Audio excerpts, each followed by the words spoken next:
Hello बच्चों, कैसे हैं आप। उम्मीद करता हूँ आपकी तैयारी अच्छी चल रही होगी। आज हम दो बहुत ही इम्पोर्टेंट टॉपिक पढ़ने जा रहे हैं। पहला है जैव प्रौद्योगिकी यानी कि बायोटेक्नोलॉजी और दूसरा है पुनर्योगज डीएनए तकनीक यानी कि रिकॉम्बिनेंट डीएनए टेक्नोलॉजी। ये बोर्ड के लिए भी और नीट के लिए भी बहुत ही इम्पोर्टेंट टॉपिक है। इसमें से एक दो क्वेश्चन आपको ज़रूर मिलता है। सबसे पहले हमें ये पता है होना चाहिए कि जैव प्रौद्योगिकी क्या होती है। तो जैव प्रौद्योगिकी यानी कि बायोटेक्नोलॉजी जो टर्म दिया था, शब्द दिया था, यानी कि टर्म जो दिया था वो दिया था कार्ल एरिकी ने।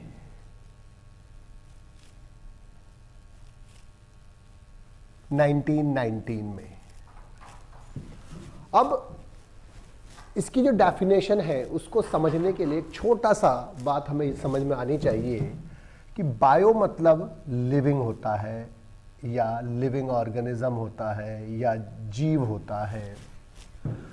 तो एक ऐसी प्रौद्योगिकी, एक ऐसी टेक्नोलॉजी जिसमें हम लिविंग ऑर्गेनिजम्स को यूज करते हैं, या ऐसी टेक्नोलॉजी जिसके किसी न किसी स्टेप में हम लिविंग ऑर्गेनिजम्स को, जीवों को या जीवों के सेल्स को, टिश्यूज को यूज करते हैं, हम उसे बायोटेक्नोलॉजी कहते हैं। एक सिंपल डेफिनेशन जो हमें समझ में आनी चाहिए वो ये होता है कि बायो मतलब लिविंग, यानी कि एक ऐसी टेक्नोलॉजी जिसके अंदर हम किसी न किसी चरण में, किसी न किसी स्टेप में लिविंग ऑर्गेनिजम्स का यूज करते हैं, जीवों का यूज करते हैं, प्रयोग करते हैं, बायोटेक्नोलॉजी कहलाती है। अब जो बायोटेक्नोलॉजी की डेफिनेशन क्या है कि किसी विशेष उत्पाद, तो किसी विशेष उत्पाद के लिए, किसी विशेष उत्पाद को प्राप्त करने के लिए, किसी विशेष उत्पाद के लिए जब हम जीवों का यानी कि लिविंग ऑर्गेनिजम्स का यूज करते हैं और जीवित प्रणालियों का यूज करते हैं,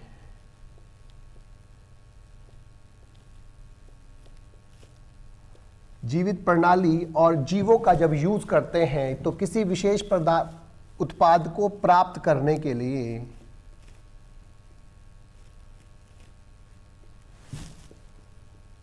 तो जीवों और जीवित प्रणाली का जो प्रयोग होता है उसको हम बोलते हैं बायोटेक्नोलॉजी यानी कि जैव प्रौद्योगिकी।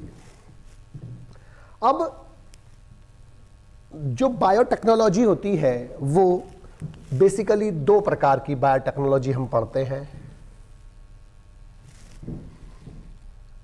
एक ओल्ड बायोटेक्नोलॉजी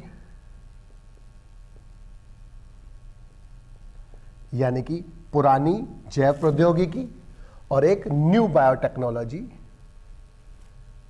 यानी कि नई बायोटेक्नोलॉजी। लेकिन नई और पुरानी से मतलब क्या है यहां पर कि पुरानी बायोटेक्नोलॉजी से मतलब क्या है कि जो पुराने जमाने से चली आ रही है, जो पुराने प्राचीन काल से ही चली आ रही है, तो उस प्रकार की जो बायोटेक्नोलॉजी है हम उसको क्या बोलते हैं, ओल्ड बायोटेक्नोलॉजी। क्योंकि बायोटेक्नोलॉजी अभी हमने क्या पढ़ा कि जब हम लिविंग ऑर्गेनिजम्स का यूज करते हैं किसी भी उत्पाद को प्राप्त करने के लिए, तब हम उसे क्या बोलते हैं, बायोटेक्नोलॉजी यानी कि जैव प्रौद्योगिकी बोलते हैं। तो पुरानी बायोटेक्नोलॉजी का मतलब क्या है कि उपयोगी पदार्थ, उपयोगी पदार्थों जैसे दही, पनीर, दही, पनीर, सिरका आदि बनाने में जब हम सूक्ष्म जीवों का या जीवों का प्रयोग करते हैं तो इस प्रकार की जो जैव प्रौद्योगिकी है यानी कि बायोटेक्नोलॉजी है, हम उसे क्या बोलते हैं, ओल्ड बायोटेक्नोलॉजी। तो ओल्ड बायोटेक्नोलॉजी में हम सूक्ष्म जीवों का और उनके प्रबोधों का यानी कि उनके स्टेन्स का जब यूज करते हैं, पुराने जमाने से वो यूज होता आ रहा है। दही बनाने हम प्राचीन समय से दही का यूज करते आ रहे हैं। पनीर काफ़ी समय से मनुष्य यूज़ कर रहा है। तो जब हम इन प्रोडक्ट्स को जो हमारे लिए उपयोगी है, जैसे दही, पनीर, सिरका आदि को बनाने के लिए सूक्ष्म जीवों को और उनके स्टेन्स का यूज़ करते हैं, तब हम इसे बोलते हैं ओल्ड बायोटेक्नोलॉजी। लेकिन जो न्यू बायोटेक्नोलॉजी है, न्यू बायोटेक्नोलॉजी का मतलब क्या है कि जीएमओज का यूज़। अब जीएमओ का मतलब होता है जेनेटिकली मॉडिफाइड ऑर्गेनिजम्स, यानी कि हिंदी में आनुवांशिक, जो आनुवांशिक जेनेटिकली मॉडिफाइड का मतलब आनुवांशिक रूपांतरित जीव। तो हम जब अपने विभिन्न पदार्थों को प्राप्त करने के लिए या पदार्थों की जो मात्रा है उसको बढ़ाने के लिए जेनेटिकली मॉडिफाइड ऑर्गेनिज्म यानी कि आनुवांशिक रूपांतरित जीवों का प्रयोग करते हैं तो इस टेक्नोलॉजी को हम न्यू बायोटेक्नोलॉजी कहते हैं। लेकिन अब जेनेटिकली मॉडिफाइड ऑर्गेनिज्म जीएमओज होते क्या है, आनुवांशिक रूपांतरित जीव होते क्या है? एक छोटी सी एक लाइन की डेफिनेशन कि जो ऑर्गेनिज्म, जिस ऑर्गेनिज्म में अपने डीएनए के साथ साथ, उसमें अपना डीएनए तो है ही, जब किसी ऑर्गेनिज्म में, किसी जीव में अपने डीएनए के साथ साथ उसके अंदर किसी और का, किसी और जीव का डीएनए भी प्रेजेंट होता है, तब हम उस ऑर्गेनिज्म को बोलते हैं आनुवांशिक रूपांतरित जीव, यानी कि जेनेटिकली मॉडिफाइड ऑर्गेनिज्म, यानी कि जीएमओज। तो नई बायोटेक्नोलॉजी में हम जेनेटिकली मॉडिफाइड ऑर्गेनिज्म यानी कि आनुवांशिक रूपांतरित जीवों का यूज करते हैं अपने लिए, पदार्थों को प्राप्त करने के लिए या प्राप्त पदार्थों की मात्रा, गुणवत्ता बढ़ाने के लिए, या उसकी जो मात्रा है उसको बढ़ाने के लिए, या उसकी जो गुणवत्ता है उसको बढ़ाने के लिए। तो जब हम जीएमओज का यूज करते हैं, जेनेटिकली मॉडिफाइड ऑर्गेनिजम्स का यूज करते हैं, तब हम उसे बोलते हैं न्यू बायोटेक्नोलॉजी। यानी कि ओल्ड बायोटेक्नोलॉजी में हम उपयोगी पदार्थों को प्राप्त करने के लिए, जो हमारे लिए उपयोगी, जैसे दही, पनीर, सिरका आदि, उसको प्राप्त करने के लिए सूक्ष्म जीवों का और उनके प्रभेदों का यानी कि स्टेन्स का यूज करते हैं, तो हम इसे बोलते हैं ओल्ड बायोटेक्नोलॉजी। लेकिन जब हम अपने किसी उत्पाद को प्राप्त करने के लिए या उसकी मात्रा बढ़ाने के लिए, गुणवत्ता बढ़ाने आदि के लिए जब हम आनुवांशिक रूपांतरित जीवों का प्रयोग करते हैं, तब हम इसे बोलते हैं न्यू बायोटेक्नोलॉजी यानी कि नई जैव प्रौद्योगिकी। इसके बाद जो जैव प्रौद्योगिकी का सिद्धांत है, अब जो जैव, ये तो इंट्रोडक्शन हुई छोटी सी, तो जैव प्रौद्योगिकी का जो सिद्धांत है,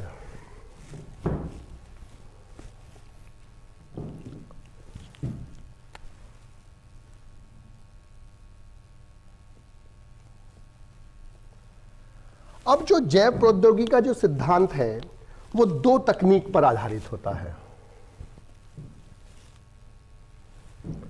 एक होता है आनुवंशिक इंजीनियरिंग,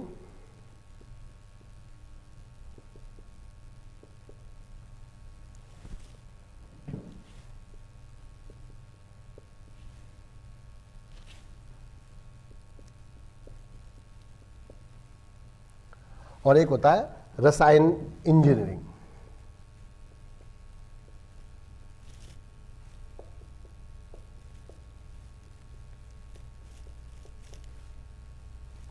यानी कि जेनेटिक इंजीनियरिंग और केमिकल इंजीनियरिंग। अब जेनेटिक इंजीनियरिंग यानी कि जी होती क्या है? कभी कभी वो आपसे 1 नंबर में, 2 नंबर में जेनेटिक इंजीनियरिंग की परिभाषा भी पूछ सकता है कि जेनेटिक इंजीनियरिंग क्या होती है।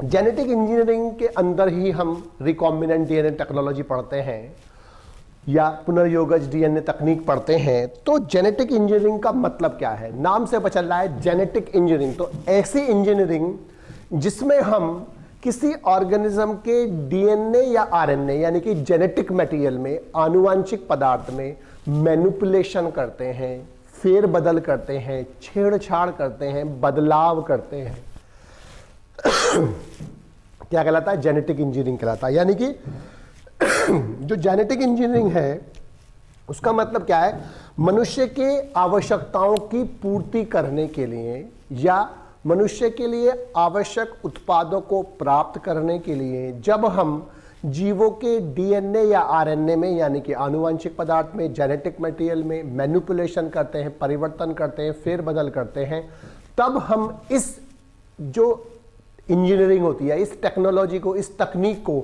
हम क्या बोलते हैं, आनुवंशिक इंजीनियरिंग कहते हैं। तो वो आपसे पूछ सकता है कि आनुवंशिक इंजीनियरिंग से आप क्या समझते हैं, इसका क्या महत्व है। महत्व क्या है, पुनर्योगज डीएनए टेक्निक इसके अंदर हम पढ़ेंगे, तो उसके अंदर हम विभिन्न प्रकार के जो उत्पाद हैं उनको प्राप्त कर सकते हैं, उनकी मात्रा को बढ़ा सकते हैं, उनके गुणवत्ता को बढ़ा सकते हैं और बहुत सारे यूज इस जेनेटिक इंजीनियरिंग में होते हैं। अब दूसरी है केमिकल इंजीनियरिंग। नाम से पता चल रहा है ये भी कि इसमें निजर्मीकृत यानी कि स्टीराइल परिस्थितियों में, स्टीराइल परिस्थितियों में,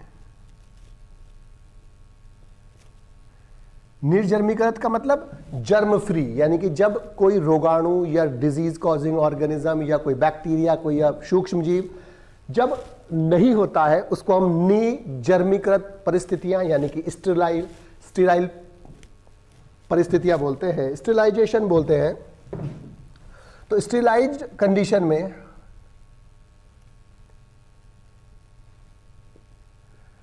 स्टेरिलाइज्ड परिस्थितियों में जब हम जो वांछित सूक्ष्म जीव हैं यानी कि जो माइक्रो ऑर्गेनिजम्स हैं और जो सुकेंद्रीय है यूकैरियोटिक ऑर्गेनिज्म है, जब हम उनकी वृद्धि कराते हैं, जब उनको हम ग्रो कराते हैं, तब इस जो टेक्नोलॉजी है, इस तकनीक को हम क्या बोलते हैं, रसायन इंजीनियरिंग बोलते हैं। यानी कि केमिकल इंजीनियरिंग का मतलब क्या है, निर्जर्मीकृत परिस्थितियों में, स्टेरिलाइज्ड परिस्थितियों में सूक्ष्म जीवों को, सुकेंद्रीय जीवों आदि को ग्रो कराना, वृद्धि कराना या उनसे उत्पाद प्राप्त कराने के लिए कंडीशंस का यूज करना क्या कहलाता है, स्टेरिलाइज्ड कंडीशन में रसायन इंजीनियरिंग यानी कि केमिकल इंजीनियरिंग कहलाता है। पॉल बर्ग जो हैं, पॉल बर्ग,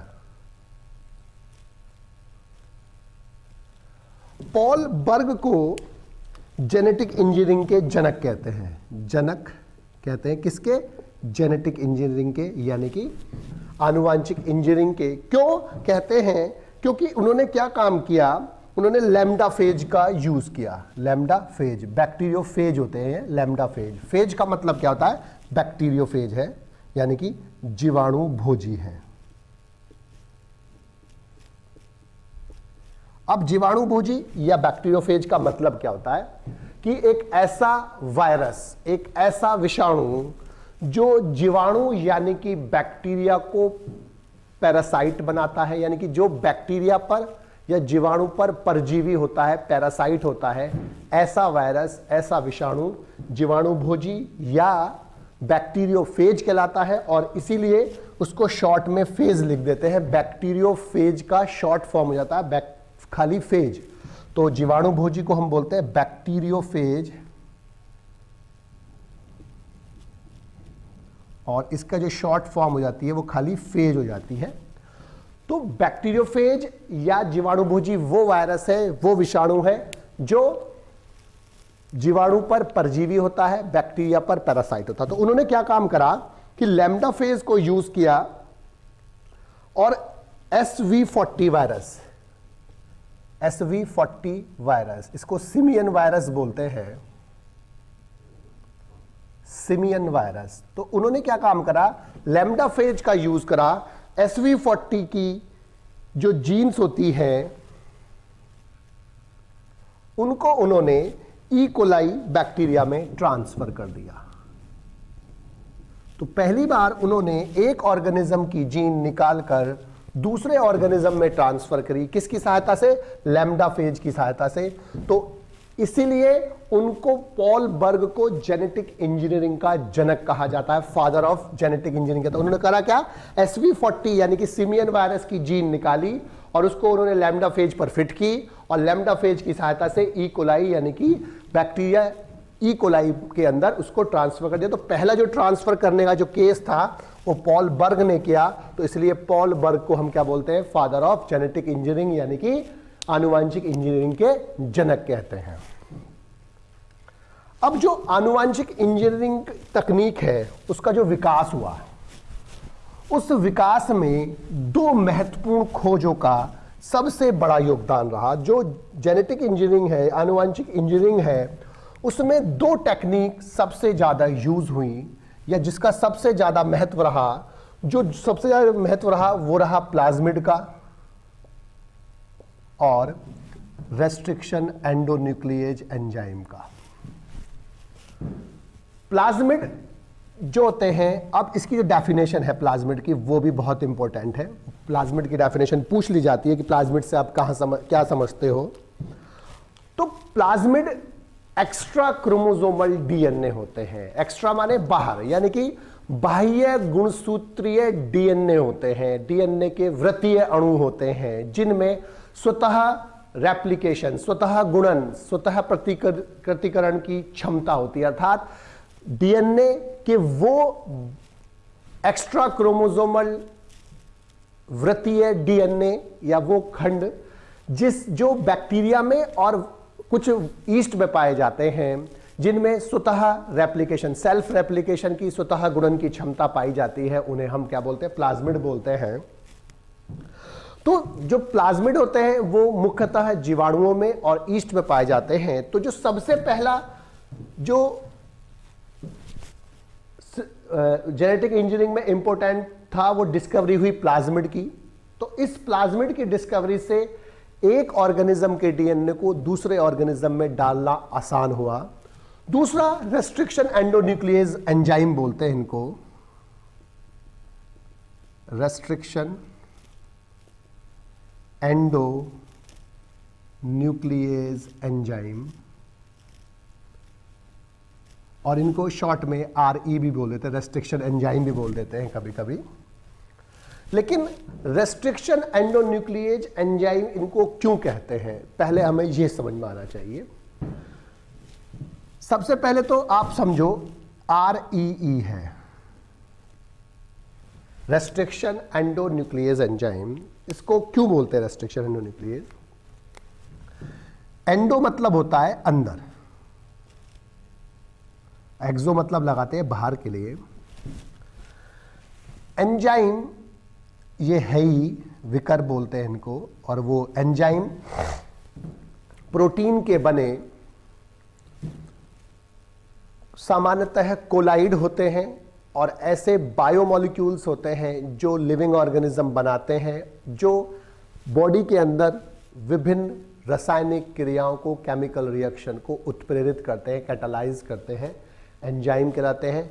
सभी एंजाइम प्रोटीन्स के बने होते हैं एक्सेप्ट राइबोजाइम, यानी कि राइबोजाइम को छोड़कर सभी एंजाइम प्रोटीन के बने होते हैं, और राइबोजाइम जो होता है वो आरएनए का बना होता है।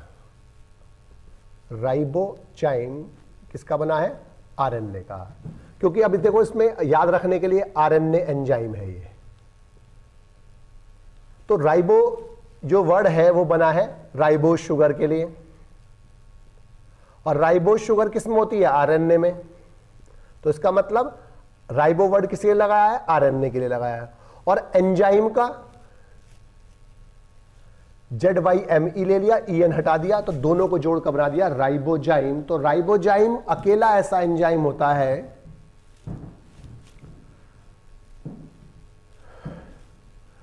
कि जो आरएनए से बना होता है, वरना अधिकांश सभी एंजाइम जो होते हैं प्रोटीन के बनते हैं। तो ये एंजाइम है, विकर है, एंडो यानी कि अंदर, ये जो बैक्टीरिया सेल के अंदर काम करते हैं। और न्यूक्लियस क्यों बोलते हैं इनको? न्यूक्लियस एज वर्ड जो होता है वो लास्ट में एंजाइम में लगाया जाता है, एंजाइम के नोमेनक्लेचर में, नामकरण में लगाया जाता है। इसको सफिक्स बोलते हैं। तो सफिक्स लास्ट में ASE एंजाइम के लिए लगाते हैं। और न्यूक्लियस वर्ड क्यों बोलता है? क्योंकि ये एंजाइम न्यूक्लिक एसिड को, यानी कि न्यूक्लिक अम्लों को ब्रेक डाउन करते हैं, तोड़ते हैं या काटते हैं, इसलिए इनको बोलते हैं न्यूक्लियस एंजाइम। न्यूक्लिक एसिड यानी कि न्यूक्लिक अम्लों को काटते हैं, इसलिए इसको बोलते हैं न्यूक्लियस एंजाइम। तो रेस्ट्रिक्शन एंडोन्यूक्लियस क्यों बोला इनको? एंडो और न्यूक्लियस, न्यूक्लियस इसलिए बोला क्योंकि ये न्यूक्लिक एसिड को कट करते हैं। अब होता क्या है कि जब वायरस यानी कि विषाणु यानी कि जीवाणु भोजी यानी कि बैक्टीरियोफेज जब बैक्टीरिया सेल के अंदर एंटर करता है, प्रवेश करता है, तो वो बैक्टीरिया के डीएनए को यूज करके अपने लिए डीएनए या आरएनए का निर्माण करता है। अगर वो उसका जेनेटिक मटेरियल डीएनए तो वो डीएनए बनाता है, तो वो डीएनए बनाता है, अपने लिए प्रोटीन बनाता है, और बाद में डीएनए और जो प्रोटीन है उसकी या जेनेटिक मटेरियल और प्रोटीन जुड़कर वायरस के नए पार्टिकल्स बनाती है। और इस प्रकार से जीवाणु का जो साइटोप्लाज्म होता है, सेल होता है, जो उसका जेनेटिक मटेरियल होता है, डीएनए होता है, वो उसको यूज करता है वायरस। लेकिन वायरस के आक्रमण से बचने के लिए, वायरस से बचने के लिए जीवाणुओं में भी एक सुरक्षा होती है कि उनके अंदर विशेष एंजाइम पाए जाते हैं जिन्हें हम रेस्ट्रिक्शन एंडोन्यूक्लियस कहते हैं। वो क्या काम करते हैं कि जो वायरस का डीएनए अंदर एंटर करता है जीवाणु के अंदर, वो उस जीवाणु के अंदर जो एंटर करा है, प्रवेश करा है वायरस का जो डीएनए, उसको वो कट कर देता है, पीसीज में तोड़ देता है। और कट करने के कारण, पीसीज में तोड़ने के कारण अब वो वायरस का जो डीएनए है वो एक्टिव नहीं रह पाता और वो जनन करने के काबिल नहीं रहता, और इससे जो जीवाणु होता है उसकी सुरक्षा होती है, उसकी रक्षा होती है। अर्थात वो वायरस की जो ग्रोथ है, वायरस का जो रिप्रोडक्शन है, उसको रोक देता है, रेस्ट्रिक्ट कर देता है। इसीलिए इसका नाम है रेस्ट्रिक्शन, क्योंकि वो उसकी वायरस की जो ग्रोथ है यानी कि जो उसका रिप्रोडक्शन है उसको रोक देता है। कैसे रोकता है? डीएनए को कट करके। और एंडो मतलब है वो सेल के अंदर काम करते हैं। और न्यूक्लियस क्यों बोला है? क्योंकि वो न्यूक्लिक एसिड को कट करता है वायरस के, इसलिए इसका नाम है रेस्ट्रिक्शन एंडोन्यूक्लियस। तो ये दो डिस्कवरी, एक तो प्लाज्मिड की और एक रेस्ट्रिक्शन एंडोन्यूक्लियस एंजाइम की जब डिस्कवरी हुई तो जेनेटिक इंजीनियरिंग की राह आसान हो गई, और जेनेटिक इंजीनियरिंग करना, रिकॉम्बिनेंट डीएनए टेक्नोलॉजी यानी कि पुनर्योगज डीएनए टेक्निक करना आसान हो गया। एक तीसरा जो इंपॉर्टेंट इसमें डिस्कवरी हुई वो थी लाइगेज एंजाइम की। लाइगेज एंजाइम वे एंजाइम होते हैं जो दो डीएनए के खंडों को जोड़ते हैं, अर्थात दो डीएनए के बीच में फास्फोडाइस्टर बॉन्ड बनाकर एक मॉलिक्यूल बनाते हैं या दो डीएनए को जोड़ते हैं, वो लाइगेज कहलाते हैं। तो इन तीनों की discovery, plasmid, restriction endonuclease, ligase के कारण जो जेनेटिक इंजीनियरिंग थी वो बहुत आसान हो गई। अब जो हम पढ़ रहे हैं, इसके बाद हम जो पढ़ेंगे, अब पढ़ेंगे पुनर्योगज डीएनए टेक्नोलॉजी, पुनर्योगज डीएनए तकनीक,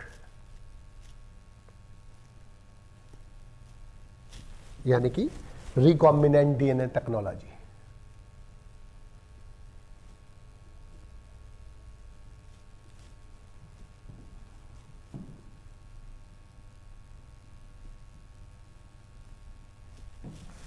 अब रिकॉम्बिनेंट डीएनए टेक्नोलॉजी है क्या? इसमें हमें दो तीन बातें याद रखनी है कि किसी जीव के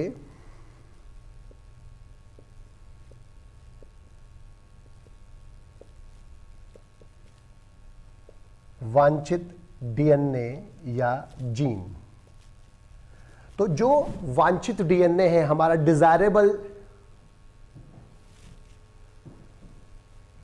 तो जो डिजायरेबल डीएनए है, वांछित डीएनए है, उसका विलगन मतलब सेपरेशन, अलग करना सेल से। इसके अलावा, विलगन के अलावा उसके बाद उसका क्लोनन, क्लोनन मतलब क्लोनिंग करना, उसकी बहुत सारी कॉपीज बनाना। उसके बाद उसका स्थानांतरण किसी पोषक के अंदर, पोषक में स्थानांतरण, और स्थानांतरण के बाद उसकी अभिव्यक्ति।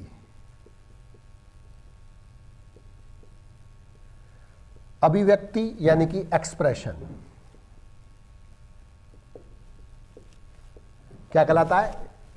रिकॉम्बिनेंट डीएनए टेक्नोलॉजी, यानी कि किसी जीव के जो वांछित डीएनए है उसको अलग करना, अलग करके उसका क्लोनिंग करना, उसकी बहुत सारी कॉपीज बनाना, फिर उसको किसी पोषक में ट्रांसफर करना, स्थानांतरित करना और उसकी अभिव्यक्ति यानी कि एक्सप्रेशन, और इससे जो हमारा पदार्थ होता है वो प्राप्त होता है। तो अर्थात हमारे वांछित पदार्थों को प्राप्त करने के लिए किसी जीव के वांछित डीएनए या जीन को अलग करना, सेपरेट करना, उसकी क्लोनिंग करके उसके बहुत सारी कॉपीज बनाकर किसी पोषक में उसको स्थानांतरित करना और वहां जाकर वो अभिव्यक्त करेगा अपने आप को, जीन्स यानी कि एक्सप्रेस करेगी और वो प्रोडक्ट बनेगा, उस प्रोडक्ट को प्राप्त करना,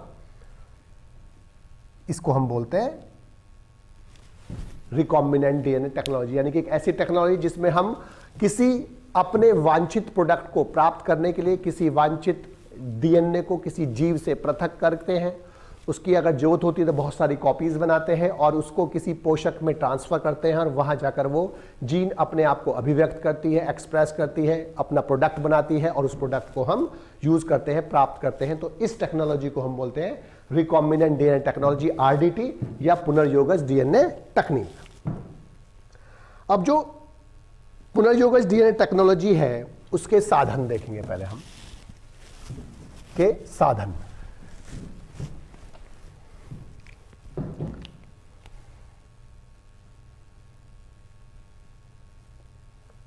के साधन, इसके जो साधन होते हैं बेसिकली 4 होते हैं। एक होता है पोषक सेल, दूसरे होते हैं एंजाइम्स यानी कि विकर, तीसरे होते हैं वाहक या संवाहक यानी कि वेक्टर, और चौथा होता है यात्री यानी कि पैसेंजर डीएनए।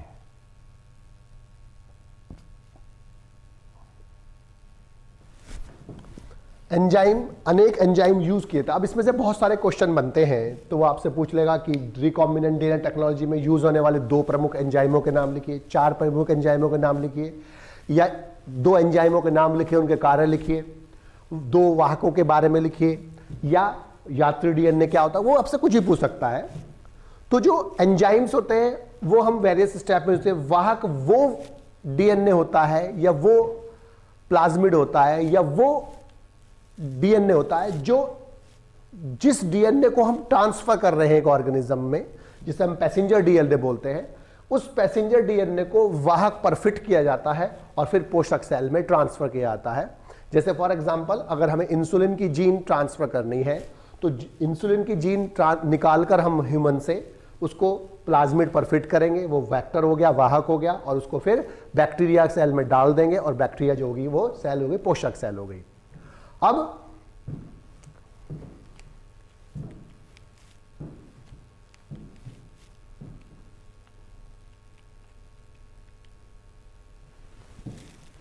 अब जो एंजाइम है वो अनेक एंजाइम्स यूज होते हैं। इसमें सबसे पहला है लाइसिंग एंजाइम। लाइसिंग का मतलब होता है, लाइसिस माने रप्चर करना, तोड़ना। तो डीएनए जो होता है यूकैरियोट्स में केंद्रक के अंदर उपस्थित होता है, केंद्रक सेल के अंदर उपस्थित है। तो सेल में सबसे बाहर की तरफ प्लाज्मा मेम्ब्रेन होती है, कोशिका कला बोलते हैं इसको, और उसके अंदर साइटोप्लाज्म, साइटोप्लाज्म में केंद्रक, केंद्रक के अंदर डीएनए प्रेजेंट होता है हिस्टोन प्रोटीन्स के साथ। तो अगर हमें डीएनए निकालना है, यूज करना है, तो हमें सबसे पहले लाइसिंग एंजाइम्स का यूज करना पड़ेगा, जिससे सेल जो होती है उसमें से डीएनए को पृथक किया जा सके। और उसके जो एग्जाम्पल हैं वो सेल को खोलने के लिए यूज करने वाले हैं लाइसोजाइम। लाइसोजाइम यूज किया जाता है जीवाणु के लिए। उसके बाद सेल्यूलेज और पैक्टिनेज,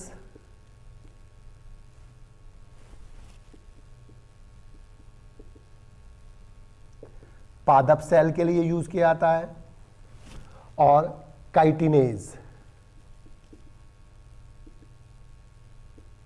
कवक सेल के लिए यानी कि फंगस के लिए यूज किया जाता है, क्योंकि कवकों में जो सेल वाल होती है वो काइटिन की मदद। तो इससे क्या होता है कि सेल जो है वो रप्चर होगी और उसमें से डीएनए निकालना आसान हो जाएगा। दूसरे होते हैं क्लीविंग एंजाइम।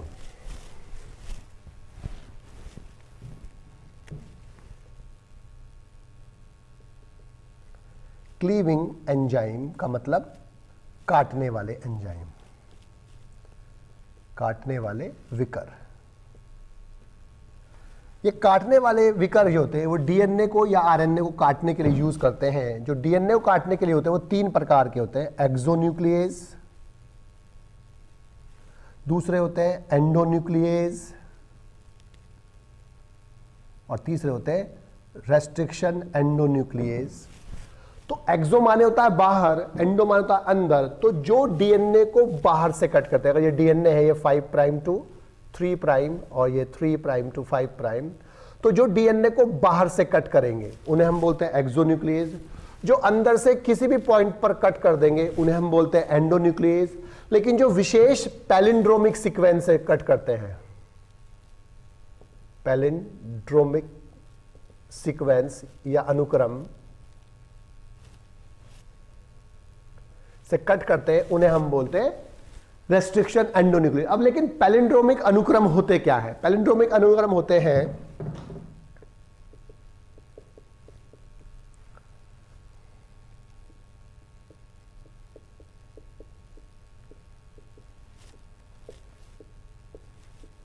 एक ऐसा अनुक्रम जिसको 5 प्राइम टू 3 प्राइम पढ़ने पर, अगर हमने 5 प्राइम से 3 प्राइम पढ़ा है तो दोनों स्ट्रैंड्स पर, ये पहला रज्जुक है, ये दूसरा रज्जुक है, दोनों स्ट्रैंड्स पर 5 प्राइम टू 3 प्राइम पढ़ने पर सीक्वेंस सेम होती है, अनुक्रम सेम होता है। जैसे यहां पर देखो GAA, इधर से देखो GAA, TTC, TTC। तो जब हम ऐसी सीक्वेंस होती है इसे हम बोलते हैं पैलिंड्रोमिक अनुक्रम।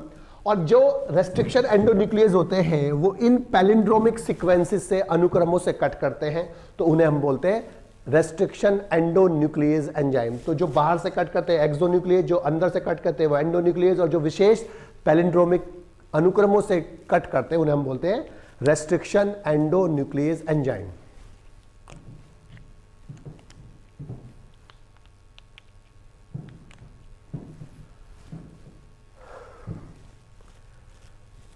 बेटे अंजलि टॉपिक से कुछ लिखवाने के लिए फिर वही वाली बात है कि हम लिखवाएंगे कैसे, कि अभी तो इसमें बहुत सारा टॉपिक रह रहा है, तो इसीलिए यहाँ तो आप समझ लीजिए, आपके पास जो नोट्स होंगे आप उसमें से पढ़ सकते हैं, किताब से भी पढ़ सकते हैं, लेकिन समझना ज़्यादा जरूरी है। आपको एक बार टॉपिक समझ में आ जाएगा तो आप उसको आराम से लिख सकते हो। अब इसके बाद जो नेक्स्ट एंजाइम है वो है संश्लेषी एंजाइम। संश्लेषी एंजाइम नाम से पता चल रहा है कि वो किसी चीज का संश्लेषण करेंगे, और यहां पर किसका संश्लेषण करेंगे? मुख्यतः डीएनए का। तो वो जहां पर क्या करेंगे? डीएनए बनाएंगे। अब ये संश्लेषी एंजाइम 2 प्रकार के होते हैं। एक होता है रिवर्स ट्रांसक्रिप्टेज,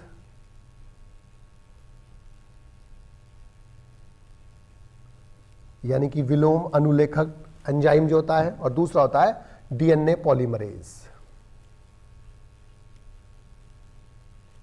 इसको हिंदी में भी डीएनए पॉलीमरेज ही कहते हैं। तो जो आरएनए के सामने डीएनए बनाता है वो एंजाइम कहलाता है रिवर्स ट्रांसक्रिप्टेज, और ऐसा डीएनए कॉम्प्लीमेंट्री डीएनए कहलाता है, पूरक डीएनए कहलाता है।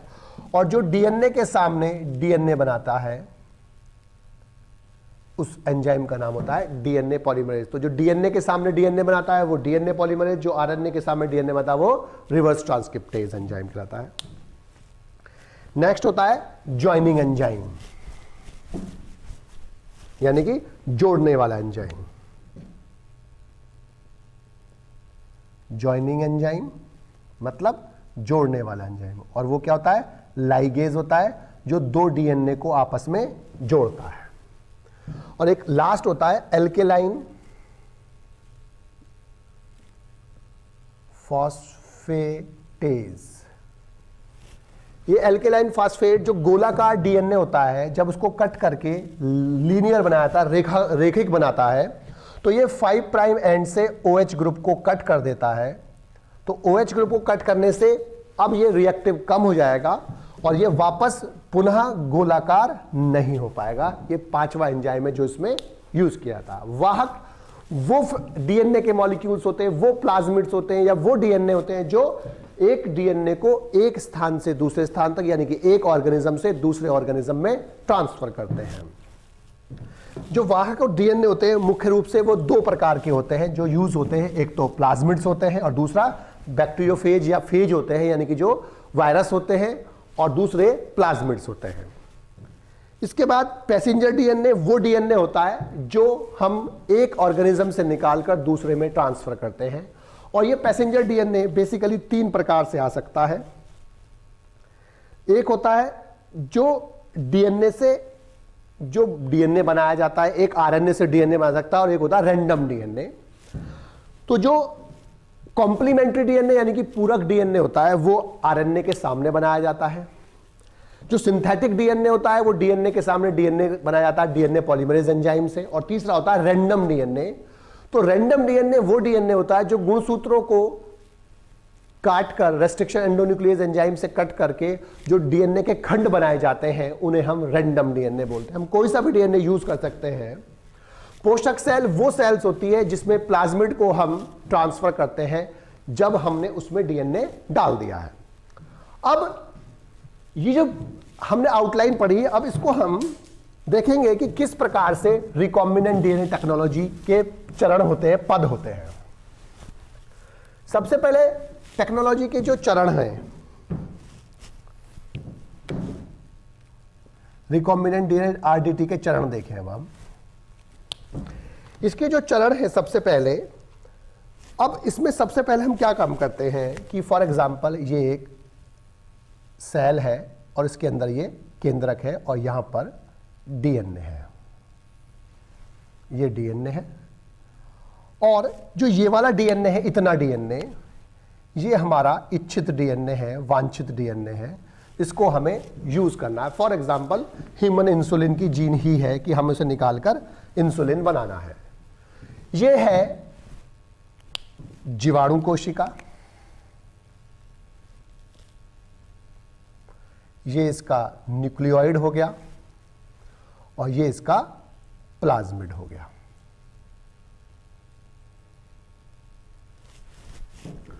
अब हम इस डीएनए को भी और इस प्लाज्मिड को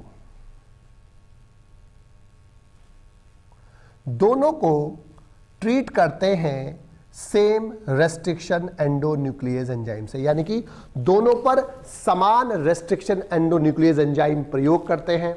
इससे जो हमारी वांछित डीएनए है,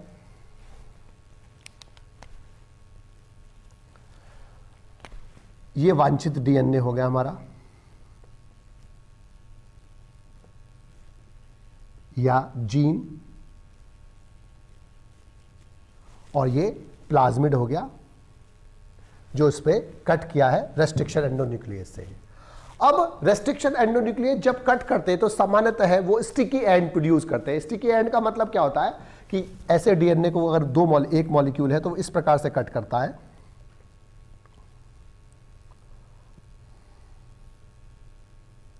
तो ये स्टिकी एंड होते हैं। इससे फायदा क्या होता है कि ओवरहैंगिंग होते हैं। इससे फायदा का जब दो मॉलिक्यूल्स एक जैसे पास पास आएंगे कॉम्प्लीमेंट्री सीक्वेंस वाले, तो वो आपस में हाइड्रोजन बॉन्ड बनाकर जुड़ जाते हैं।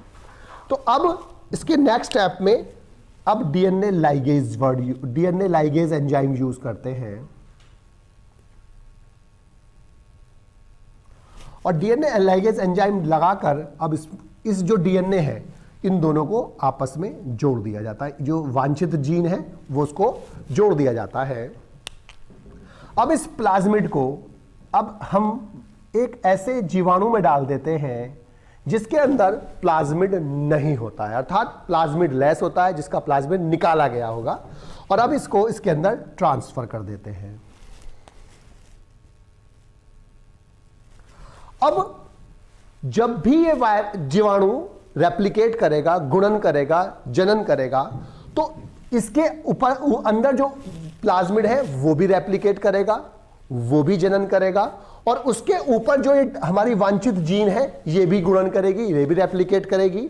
और जब भी ये बैक्टीरिया डिवाइड होगा, जनन करेगा, तो बहुत सारे बैक्टीरिया बनेंगे, तो बहुत सारे प्लाज्मिड बनेंगे, बहुत सारी कॉपीज बनेंगी। अब जो ये जीन होती है ये अपने आप को एक्सप्रेस करेगी, यानी कि निरूपित करेगी, इसका एक्सप्रेशन होगा, और जो हमारा पदार्थ होता है, प्रोडक्ट होता है, वो हमें प्राप्त होता है। तो इस डीएनए रिकॉम्बिनेंट डीएनए टेक्नोलॉजी में हम क्या काम करते हैं, जो हमारी वांछित डीएनए है उसको अलग कर लेते हैं और प्लाज्मिड या कोई भी वाहक जिससे हमें ट्रांसफर करना है, तो ये पैसेंजर डीएनए है, ये प्लाज्मिड हो गया, दोनों को सेम रेस्ट्रिक्शन एंडोन्यूक्लियस से कट करते हैं और कट करने के बाद दोनों को फिर डीएनए लाइगेज से जोड़ देते हैं और डीएनए लाइगेज से जोड़ने के बाद इस जो प्लाज्मिड बनता है हम इसे बोलते हैं रिकॉम्बिनेंट डीएनए या प्लाज्मिड, यानी कि आरडीएनए,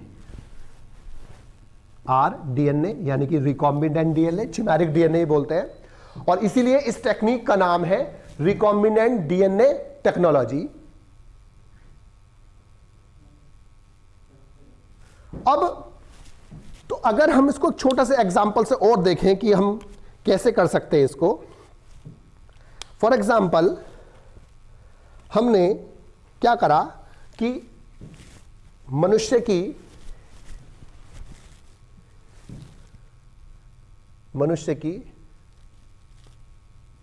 इंसुलिन जीन निकाली, फॉर एग्जांपल जीन निकाली, उसके बाद हमने बैक्टीरिया से, जीवाणु से प्लाज्मिड निकाला। अब इन दोनों पर हमने यूज किया लाइगेज एंजाइम, इससे क्या बना, रिकॉम्बिनेंट डीएनए बना, यानी कि पुनर्योगज बोलते हैं इसको हम। इसको फिर हमने जीवाणु में ट्रांसफर कर दिया, ये पोषक सेल हो गई, जीवाणु सेल में ट्रांसफर। जीवाणु सेल में ट्रांसफर होने के बाद इसका जनन, अनेक जीवाणु, और हर जीवाणु के अंदर रिकॉम्बिनेंट डीएनए है, यानी कि रिकॉम्बिनेंट प्लाज्मिड है और रिकॉम्बिनेंट प्लाज्मिड में हमारी इंसुलिन की जीन है। तो हर जीवाणु अब क्या बनाएगा, इंसुलिन बनाएगा और वो इंसुलिन कहां जाएगा, माध्यम में आ जाएगा और माध्यम से वो निकाल लिया जाएगा। तो इस प्रकार से हम रिकॉम्बिनेंट डीएनए टेक्नोलॉजी से अपने वांछित पदार्थ निकाल लेते हैं कि जैसे फॉर एग्जांपल हमने ह्यूमन इंसुलिन की जीन ली, ह्यूमन इंसुलिन की जीन बाहर निकाली, रेस्ट्रिक्शन एंडोन्यूक्लियस से कट करी, बैक्टीरिया से प्लाज्मिड लिया, उसी रेस्ट्रिक्शन एंडोन्यूक्लियस से कट करा, फिर इंसुलिन की जीन को और जो प्लाज्मिड है उन दोनों को डीएनए लाइगेज एंजाइम से जोड़ा, दोनों को जोड़ने से पुनर्योगज डीएनए बनता है, यानी कि रिकॉम्बिनेंट डीएनए बनता है, यानी कि रिकॉम्बिनेंट प्लाज्मिड बनता है। उस रिकॉम्बिनेंट डीएनए या प्लाज्मिड को हम एक ऐसे जीवाणु में ट्रांसफर कर देंगे जिसमें प्लाज्मिड नहीं होगा और जीवाणु सेल में ट्रांसफर करने के बाद जब जीवाणु जनन करेंगे तो वो अपनी बहुत सारी कॉपीज बनाएंगे, अपने बहुत सारे जीवाणु बनाएंगे, उसके अंदर उपस्थित प्लाज्मिड भी रेप्लिकेट करेगा, जनन करेगा, अपनी बहुत सारी कॉपीज बनाएगा और जो रिकॉम्बिनेंट डीएनए है उसके ऊपर जो इंसुलिन की जीन है वो भी रेप्लिकेट करेगी और अनेक जीवाणु बनेंगे और हर जीवाणु के अंदर जो इंसुलिन की जीन है वो अपने आप को एक्सप्रेस करेगी, अपने आप को निरूपित करेगी, अपना प्रोडक्ट बनाएगी और वो प्रोडक्ट जो होगा वो इंसुलिन होगा, माध्यम में आ जाएगा और माध्यम में आने के बाद उस माध्यम से उसको निकाल लिया जाएगा। तो ये रिकॉम्बिनेंट डीएनए टेक्नोलॉजी की बहुत ही इंपॉर्टेंट टॉपिक है जिसमें से बहुत सारा क्वेश्चन पूछा जाता है। इसके बीच में से भी क्वेश्चन पूछ लेते हैं। इसकी रिकॉम्बिनेंट डीएनए टेक्नोलॉजी की जो पूरी मैकेनिज्म है विद डायग्राम 5 नंबर में भी पूछ ली जाती है कि रिकॉम्बिनेंट डीएनए टेक्नोलॉजी से आप क्या समझते हैं, पुनर्योगज डीएनए तकनीक क्या होती है, इसके विभिन्न पद क्या होते हैं और इसके महत्व के बारे में।